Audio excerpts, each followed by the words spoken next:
ছোট থেকেই পুজো আচ্ছা একটু ভালোবাসি, জানো তো। তো যার জন্যই কিন্তু সমস্ত পুজোই আমার কিন্তু করতে ইচ্ছে করে।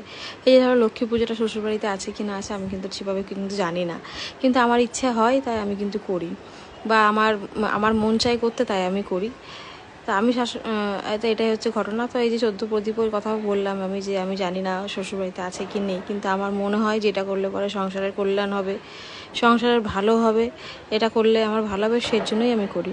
তো তার জন্য দেখো 14খানার প্রদীপ কিন্তু আমি সব জায়গায় প্রথমে সমস্ত দরজায় দুটো দুটো করে দিয়ে দিলাম, আর দরজাতে আমার মেন গেটেও দুটো দিয়েছি। আর যে পঞ্চপ্রদীপটা জ্বালিয়েছি সেটা কিন্তু আমি ছাদে দেবো, আর একটা আমি গ্যাসের সামনেও দিয়ে দিলাম, আর এটা দিচ্ছি হচ্ছে ব্যালকনির সামনে দুটো দিচ্ছি আর কি।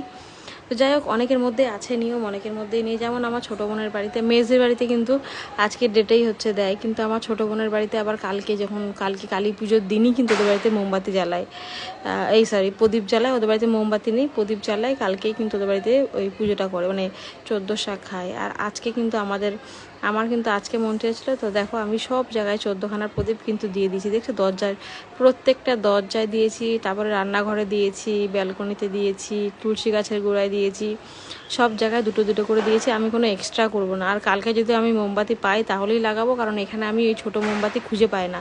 যদি ছোটো মোমবাতি আমি কালকে খুঁজে পাই তাহলে আমি মোমবাতি লাগাবো, না হলে আর লাগাবো না। তো এই হচ্ছে ঘটনা। তো দেখো আমার এইগুলো কিন্তু সব হয়ে গেছে। আর দেখো আমি ফোঁটাও কিন্তু দিয়ে নিয়েছি। যখন আমি সন্ধে জ্বেলেছি প্রত্যেকটা দরজায় দরজায় কিন্তু আমি সাতটা সাতটা করে ফোঁটা দিয়ে দিয়েছি। আর এখন দেখো যে পঞ্চপ্রদীপটা বেঁচেছিল এটা আমি ছাদে জ্বালাবো, তার জন্য কিন্তু আমি ছাদের উপর নিয়ে চলে যাচ্ছি। এটা ছাদে গিয়ে তারপরে আমি ওটা ছাদে দেবো। সবাই আশা করি জানো যে এটা ছাদে দিতে হয়। হ্যাঁ, যারা পরলোক গমন করেছে তাদের উদ্দেশ্যে কিন্তু এটা দিতে হয়, আমরা যেটা জেনে থাকি আর কি, সবার নাম করে।